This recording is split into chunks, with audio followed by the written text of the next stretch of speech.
This week we have a question from Sophie who lives in Coventry. Her question is, what is your best purchase under £100?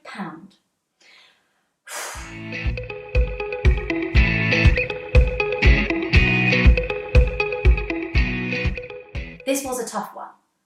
This was really, really tough. And I was thinking of what was the thing that I use every single day that benefits my life. And it's this. Now, it may look a little bit goofy, but these are just not normal glasses. I have great eyesight. They're actually blue light filtered glasses, and I use them when I am working. So being in front of the screen all day long, sometimes I'm working till like 8 o'clock at night because I don't actually have a set 9 to 5 routine.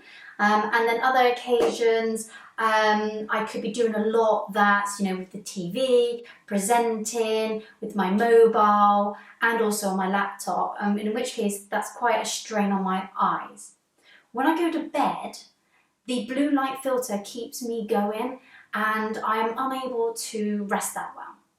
So the reason why I have this is to help me reduce the amount of blue light that I take in and that I can sleep well. And I highly recommend that you purchase some too. These were, I think, £25, maybe less than that. It's an absolute bargain.